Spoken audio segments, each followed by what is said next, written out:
नमस्कार साथियों, एक बार फिर से आपका एसएससी लैब पर बहुत बहुत स्वागत मेरे यानी उत्कर्ष अग्रवाल के साथ। तो आज बात करते हैं एसएससी सीजीएल 2025 परीक्षा के बारे में।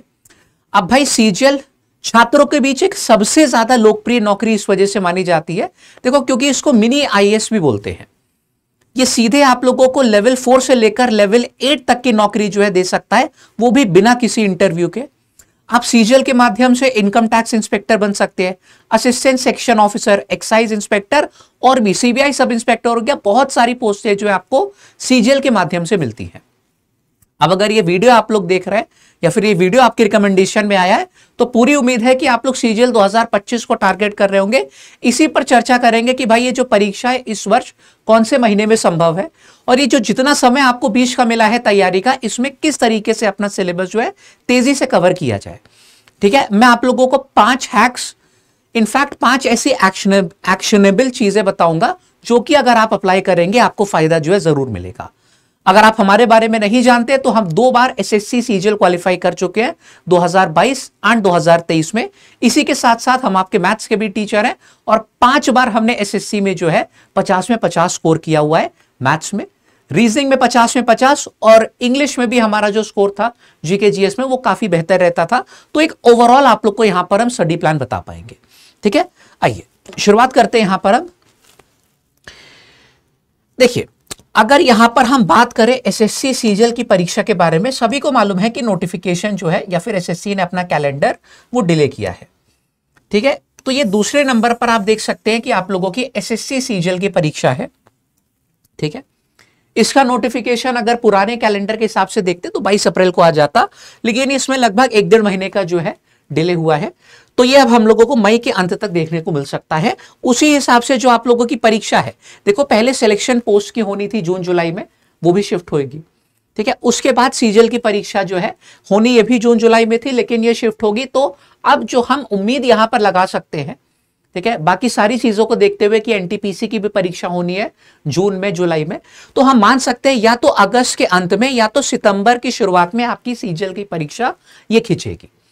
ठीक है, उससे पहले यार संभव नहीं है, है ना। इसका कारण है कि पहले रेलवे की भी परीक्षाएं होनी है, तो उसमें भी सेम डे जो है क्लैश नहीं होती परीक्षा, ये आप लोग को मालूम होगा, है ना। तो इससे आप लोगों को अंदाजा लग गया कि लगभग 3 महीने का तो समय है ही। आज 9 मई है जब मैं वीडियो आपके लिए बना रहा हूं, तो आप लोगों के पास जून, जुलाई और अगस्त 3 महीने ये पूरे हैं। हो सकता है कि आप लोगों को उससे ज्यादा समय मिल जाए, लेकिन अपना प्लान जो है वो इन्हीं 3 महीनों के हिसाब से हम जो है बनाएंगे। अब एक बार जल्दी से 2-3 मिनट में जो है पेपर का पूरा पैटर्न समझ लेते हैं, फिर वो चीजें मैं आपके संग शेयर करूंगा, है ना। ये आपका सिलेक्शन प्रोसेस हो जाता है, इसमें कोई भी कंफ्यूजन नहीं होना चाहिए। हम पहले भी बता चुके हैं, लेकिन एक बार फिर से देख लीजिए। देखिए, आपका टीयर 1 सबसे पहले परीक्षा होती है, जो कि मात्र क्वालिफाइंग इन नेचर है। 200 अंकों की ये परीक्षा होती है, इसमें कट ऑफ निकाली जाती है। अगर आपके कट ऑफ से ज्यादा नंबर आ गए हैं तो आप लोग टीयर 2 के लिए क्वालिफाई हो जाओगे, जिसके आधार पर आपकी मेरिट लिस्ट बनेगी। ठीक है, इसके नंबर आगे चल के नहीं जुड़ेंगे। ठीक है, टीयर 1 के, टीयर 2 के ही हिसाब से आपकी मेरिट लिस्ट बनती है, जिसमें आपका टाइपिंग टेस्ट भी होता है। उसके बाद डीबी, फिजिकल मेडिकल अगर है आपकी पोस्ट के लिए जो सी आप ऑप्ट कर रहे हैं तो वो होगा, और फिर सीधा हो जाती है ज्वाइनिंग। तो हम बताएं कि नोटिफिकेशन निकलने से 8 से 10 महीने में आपके हाथ में ज्वाइनिंग लेटर आ सकता है। इतनी तेजी से यहां पर काम होता है। ठीक है, और ये चीज हम लोग को ऐसा नहीं कि सिर्फ इस बार, कई बार से देखने को मिल रही है। ठीक है, तो ये हो गया सिलेक्शन प्रोसेस। अब अगर हम टीयर 1 के पैटर्न की बात करें तो आपके ये 4 सब्जेक्ट है जो कि आपको भाई पढ़ने हैं। आपका रीजनिंग, ठीक है, रीजनिंग हो गया, यहां पे जनरल अवेयरनेस हो गया, जिसमें आप लोगों की history, geography, polity, economics, science, ये सारी चीजें जो है शामिल है। फिर ये आपका क्वांट्स यानी कि मैथ्स हो गया, और आपका है इंग्लिश कॉम्प्रिहेंशन। टीयर 1 में सबके 25-25-25 सवाल आते हैं, यानी कि कुल 100 प्रश्न होते हैं, जिसके लिए आपको 1 घंटे का समय दिया जाता है, 60 मिनट का। ठीक है, हर प्रश्न 2 नंबर का होता है, और आपकी यहां पर नेगेटिव मार्किंग भी हो जाती है ना, -0.5 की। तो ये आपका पेपर पैटर्न है टीयर 1 का। टीयर 2 अगेन सेम पैटर्न, मतलब सेम ही सब्जेक्ट आपके पूछे जाते हैं, लेकिन उसको आगे चल के हम लोग डिस्कस करेंगे किसी और वीडियो में। मैं अब एक बार मैं दिखा दूं कि कट ऑफ क्या रही है पिछले 3 वर्षों से।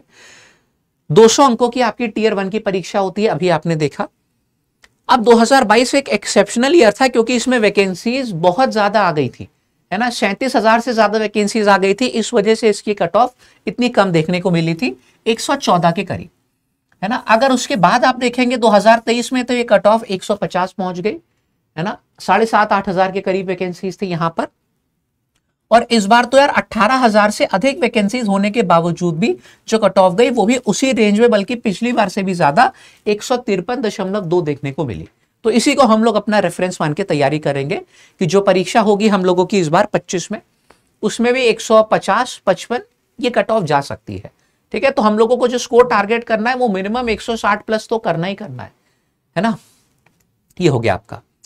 अब एक बार मैं स्ट्रैटेजी आप लोगों को, इससे पहले कि वो 5 जो है एक्शनेबल चीजें बताऊं, एक बार जनरल आप लोगों को स्ट्रैटेजी का लेआउट में देना चाहूंगा कि देखो, जरूरी नहीं एसएससी सीजीएल किसी भी परीक्षा की अगर आप तैयारी कर रहे हो ना, तो जो सबसे पहले चीज क्या होती है कि यार समझो किस तरीके का पेपर आता है ना, क्या वो पेपर हमारे बस का है ना। तो ये चीजें अच्छे से आप लोगों को समझनी है।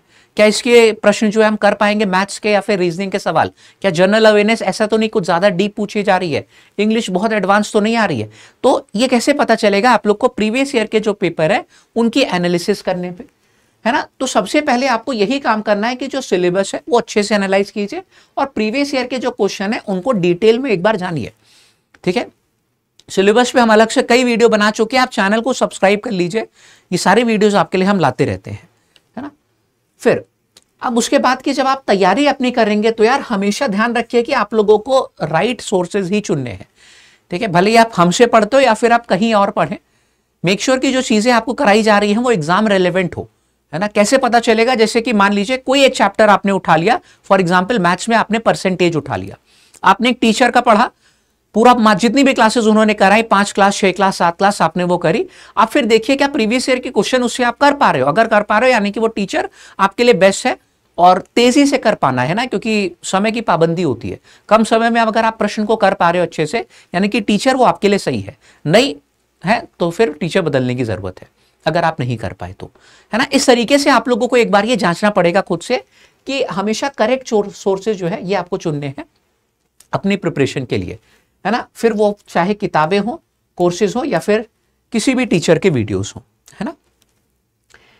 एंड आपके पास एक यार खुद का कंप्लीट रोड मैप होना चाहिए जिसमें हम आपकी अभी मदद करेंगे, है ना। जो 3 महीने इसको किस हिसाब से बांटना है, और वो रोड मैप मेक श्योर कि आप लोग को डे बाय डे फॉलो करना है, ठीक है। ये नहीं कि हमको इस बार सैटरडे संडे का ही काम आ गया, बाहर चले गए थे तो हम कंप्लीट नहीं कर पाए, चलो अगले हफ्ते कर लेंगे, ये चीज अब नहीं हो सकती क्योंकि परीक्षा के लिए बहुत लिमिटेड टाइम है। अगर सीरियस है 2025 में चाहिए ये सरकारी नौकरी, है ना, तो ये सब पॉइंट्स आप लोगों को जो है कुछ ना कुछ सैक्रिफाइसेस करने पड़ेंगे, ठीक है। हाँ, अब देखो ऑब्वियसली बात है कि पूरा सिलेबस अगर आपको कवर करना है तो उसके लिए कम से कम 6 से 8 महीने की जरूरत होती है ना। लेकिन इस समय आप लोगों को करना क्या है, इस समय आप लोगों को स्मार्ट वर्क करना है इस समय, ठीक है। जो आप लोगों को कम से कम टाइम चाहिए होगा for the coverage of important topics, वो कितने हैं, 3 महीने, है ना। तो 3 महीने में पूरा सिलेबस नहीं फिनिश हो सकता, हम बता रहे हैं, ठीक है। अगर आपका लेवल जैसे मान लीजिए मॉडरेट है, फिर आप फिर भी एक बार कर सकते हो, लेकिन अगर आप एकदम ही शून्य लेवल पे हो, आप चाह रहे हो कि 3 महीने में हम सर एग्जाम क्वालिफाई कर देंगे, तो वो काफी मुश्किल है ना, क्योंकि एवरेज स्टूडेंट जो है 6 से 7 महीने जो है कम से कम तैयारी करता है, फिर सीजीएल की परीक्षा में वो बाकियों को टक्कर दे पाएगा, है ना। तो अभी जो बेस्ट चीज है वो आपके सामने क्या, कि जितने इंपॉर्टेंट टॉपिक्स और इसकी क्या अहमियत होती है अभी ये भी मैं आपको बताऊंगा, है ना। और ऑफ कोर्स उसके बाद आप लोगों को रिवीजन मॉक टेस्ट के लिए तो टाइम निकालना ही पड़ता है। एंड ये एक कह लीजिए कि एक मंत्र है एक तरीके से, स्टडी, प्रैक्टिस एंड रिवीजन, है ना। इन तीनों की ही इक्वल इंपॉर्टेंस है। आपने कोई चीज अच्छे से पढ़ ली, उसकी प्रैक्टिस नहीं करी, उस पर बेस क्वेश्चन आपने नहीं लगाए, तो वो एग्जाम में आप नहीं कर पाएंगे, है ना। कोई भी 2 चीज कर ली, अगर तीसरी चीज नहीं करी है तो फिर सारे मतलब क्या कहते हैं आपका फेलियर हो जाएगा यहाँ पे।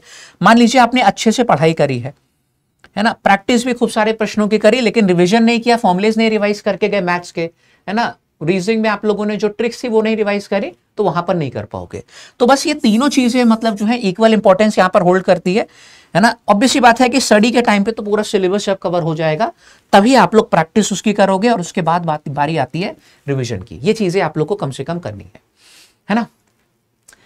अब चलिए देखते हैं उन 5 पॉइंट्स की बात जो मैं आप लोगों से कर रहा था।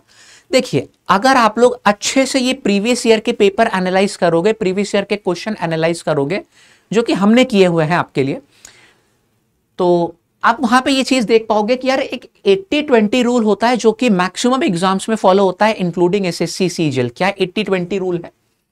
ठीक है, आपको फोकस करना है उन 20% टॉपिक से जिससे आप लोगों के 80% तक क्वेश्चंस पूछे जा सकते हैं। हर चैप्टर में ये चीज होती है, आप परसेंटेज उठा के देख लीजिए, उसमें पॉपुलेशन वाले सवाल, प्राइस कंजम्पशन, इलेक्शन, ये मतलब मैं एक इंपॉर्टेंट ऐसी वैरायटीज बता रहा था, है ना। वैसे होने को तो यार 20-25 वैरायटीज होती है परसेंटेज में, लेकिन जिससे बार बार क्वेश्चंस बनते हैं मैक्सिमम टाइम, वो कौन से, वही ये 3 से 4 वैरायटीज होती है। इसी तरीके से हर एक टॉपिक में मैं बता सकता हूं प्रॉफिट एंड लॉस में क्या है ना। होते ऐसे 25 से 30 टॉपिक है इसमें, है ना। टाइप्स जो है बहुत होती हैं प्रॉफिट लॉस एंड डिस्काउंट में, लेकिन मैक्सिमम क्वेश्चंस आपके किससे बनते हैं, है ना। डिसऑनेस्ट शॉपकीपर हो गया, सक्सेसिव ट्रांजैक्शन हो गया, इन सब कंसेप्ट से just giving you a reference, है ना। तो ये रूल आप लोगों को फॉलो करना है, मैथ्स के संग संग सभी टॉपिक्स में लगता है ना। आप जनरल अवेयरनेस में जाओगे, हिस्ट्री पढ़ने जाओगे, तो हिस्ट्री में भी जानते हो कि अगर हम मॉडर्न इंडिया यार पढ़ रहे हैं, है ना, तो उसमें से कौन सी चीज है जो कि हम लोगों की ये बार बार पूछी जाती है ना।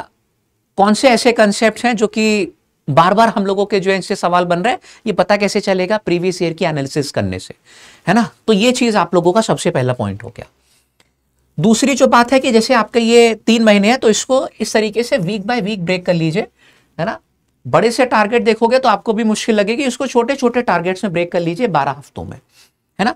जिसमें शुरुआत में तो मैं कहूंगा कि अगर आपका सिलेबस फिनिश नहीं हुआ है, पूरा नहीं हुआ है, तो अभी आराम से कंसेप्ट जो है पढ़िए और टाइप वाइज चीजों को करते हुए चलिए, है ना। चैप्टर वाइज आप पढ़ेंगे, मैं मैथ्स का ही रेफरेंस लेके बता रहा हूं, पूरी अरिथमेटिक, पूरी एडवांस मैथ्स, ज्योमेट्री, मेंसुरेशन, सारी चीजें आप लोग को टाइप वाइज ही करते हुए चलना है ना, टॉपिक वाइज। फिर उसके बाद आप लोगों के वीक 9 और 11 में आप लोगों के मॉक एंड रिवीजन जो है ये चालू हो जाएगा। अगेन रिवीजन ऐसा नहीं कि सीधे आप लोग 9वें हफ्ते में करोगे, रिवीजन के भी देखो कई फेजेस होते हैं, आपको एक लूप में रिवीजन करना होता है, वो अगला पॉइंट हम लोग का होने जा रहा है, ठीक है, तो वो भी मैं आपको बताऊंगा। एंड ऑफ कोर्स आखिरी में तो आप लोगों को सिर्फ मॉक्स एंड प्रीवियस ईयर क्वेश्चंस की ही प्रैक्टिस करनी है, और कह सकते हो ना कि एक मतलब ये एक जनरल लेआउट होता है सिलेक्शन का। आप किसी भी स्टूडेंट से बात कर लीजिए जिसने सिलेक्शन लिया हुआ, वो ये जरूर कहेगा कि हमने ज्यादा से ज्यादा समय प्रैक्टिस, रिवीजन और मॉक पर दिया है ना। फिलहाल पॉइंट 3 की हम यहां पर बात करते हैं। अच्छा, ये खास तौर पे उन लोगों के लिए जिनका यार बहुत कंसंट्रेशन लंबे समय तक नहीं बनता, तो कंसंट्रेशन बिल्ड करने का क्या तरीका है, और ये साइंटिफिक प्रूवन मेथड है, ठीक है। आप करके देखिएगा खुद में, तब आपको चीज समझ में आएगी कि अगर आपको लगता है कि नहीं यार हम बहुत लंबे समय तक फोकस नहीं कर पाते, शुरुआत क्या करनी है, आपको 25 मिनट एकदम फोकस्ड जो है वो पढ़ाई करनी है बिना हिले। उसके बाद आपको लेना है 5 मिनट का ब्रेक, नहीं मन कर रहा तो भी लो, ठीक है। लेकिन ये फिर 25 मिनट ऐसे होने चाहिए ना कि इसमें आप लोगों को एकदम किताब से या फिर जिससे भी आप स्क्रीन से पढ़ रहे हो नजर नहीं हटानी है। ये नहीं कि बगल में फोन खोल के नोटिफिकेशन चेक कर रहे हैं, है ना, किसी ने बुला लिया तो वहां पर सुन रहे हैं। ये 25 मिनट आप लोग के फोकस एकदम होने चाहिए, फिर 5 मिनट का ब्रेक। ये 4 साइकिल जब आप लोग दोहराओगे, है ना, तो एक तरीके से 2 घंटे में आप लोगों ने 100 मिनट जो है वो फोकस पढ़ाई करी होगी, जो कि मेरे ख्याल से अगर आप लगातार करेंगे, है ना, उससे कई गुना ज्यादा फायदा आपको इसमें होगा, ठीक है। एंड उसके बाद आप एक 15 से 20 मिनट का ब्रेक ले सकते हैं, करके देखिएगा, गारंटीड कि आप लोगों का जो फोकस पावर है, अटेंशन, वो बढ़ेगा, है ना। फिलहाल जैसे चौथा पॉइंट मैं पहले ही बता रहा था कि रिवीजन आप लोग का लूप्स में होता है ना, वीकली रिवीजन भी होता है, मंथली रिवीजन भी होता है। ये नहीं कि सिलेबस फिनिश करते गए आखिरी में जाके रिवाइज करेंगे, ये चीज एकदम दिमाग से निकाल दो, है ना, वो इतना ज्यादा बर्डन हो जाएगा ना एंड तक आते आते कि कुछ नहीं हो पाएगा। तो चीजों को वीकली रिवीजन करते हुए चलना है ना। आपने इस हफ्ते मान लीजिए percentage profit and loss finish किया, next week average ratio proportion finish किया, है ना, तो संडे निकाल लीजिए कि हाँ सैटरडे संडे हमारा रिवीजन टाइम हो गया, पूरा महीना हो जाएगा, तो हम एक साथ सबका रिवीजन कर लेंगे, है ना। ये चीजें आपको करते हुए चलनी है। और ऑफ कोर्स जैसे आपके जीएस में तो बहुत सारे माइंड मैप्स आप लोग, है ना, खुद ही की ट्रिक्स बना लेते हो जिससे चीजें याद रहे, है ना। तो ये हो गया। एंड 5वां पॉइंट मैंने थोड़ा सा और ब्रेक डाउन कर दिया कि मॉक टेस्ट जिनको नहीं समझ में आता सर कब से दे, शुरू में कंप्लीट मॉक टेस्ट आपको देने की जरूरत नहीं, उतना फायदा नहीं होगा, है ना। तो जब आपका 80% जब तक सिलेबस नहीं हो जाता तब तक कंप्लीट मत दीजिए मॉक टेस्ट, आप चैप्टर वाइज टेस्ट लेकिन जरूर दीजिए, है ना, स्पीड क्योंकि इसी से बनेगी। उसके बाद 80% से ज्यादा सिलेबस आपका हो जाता है, आप 3 से 4 फुल लेंथ मॉक टेस्ट जो है प्लस एनालिसिस ये देना शुरू कर सकते हैं। एंड एक बार जैसे सिलेबस आपका कंप्लीट हुआ तब तो आप लोग को ऑलमोस्ट डेली मॉक टेस्ट जो है देने ही होंगे, है ना। एंड मैंने बताया कि एनालिसिस जो है वो ज्यादा जरूरी होती है। यहां पे देखो कि यार आपके वीक एरियाज क्या है, जैसे ज्योमेट्री बार बार आपसे फंस जा रही है ना, तो अगली बार उस पर काम करके जाओ ताकि उस वाले क्वेश्चन से, अगर उस वाले टॉपिक से क्वेश्चन आए तो वो आपका गलत ना हो, ठीक है। तो ये 5 एकदम एक्शनेबल मैंने चीजें बताई हैं, इसमें कुछ भी मतलब हवाबाजी नहीं। अगर ये चीज आप एक्चुअल में अप्लाई करके देखेंगे तो डेफिनेटली आप लोग देखिएगा कि जो प्रिपरेशन है वो नेक्स्ट लेवल पर आपकी पहुंच चुकी होगी और आप लोगों को भी मजा आएगा तैयारी करने में, ठीक है। ये सारी चीजें हम पर्सनल एक्सपीरियंसेस से भी बता रहे हैं। हम 5 बार गवर्नमेंट एग्जाम क्योंकि क्रैक कर चुके हैं, ये आपके संग हमने कई बार शेयर भी किया है, ठीक है। तो उम्मीद है कि ये वीडियो पसंद आया होगा आपको। अगर अच्छा लगा तो नीचे कमेंट जरूर करके बताइएगा कि हाँ सर ये चीज डेफिनेटली हम अप्लाई करेंगे अब से, है ना। और हमारे चैनल को सब्सक्राइब कर लीजिए क्योंकि इसी तरीके के वीडियोस मैं रेगुलर आपके लिए ऑलमोस्ट लाता रहता हूं, है ना। एंड अगर आपको हमारे प्लेटफॉर्म के संग जोड़ के तैयारी करनी है तो हमारा एसएससी का महापैक है जिसमें हम कंप्लीट प्रिपरेशन कराते हैं, इंक्लूडिंग टेस्ट सीरीज यहां पे आपकी रहती है पूरी हमारी, live courses, recorded courses, calculation batch, each and everything, ठीक है। Maths, reasoning, general awareness, English, everything, ठीक है। तो अब हमारे एप्लीकेशन लैब से इसमें जुड़ सकते हैं। ये कोड है, इसका इस्तेमाल आप करेंगे अगर ज्वाइन करते time, you will get the maximum benefit, ठीक है। मैक्सिमम डिस्काउंट आपको जो है वो फीस पर आपकी मिल जाएगा। बाकी आज इतना ही रखते हैं। See you guys in the next video. Bye bye everyone. नीचे कमेंट करके जरूर बताइए।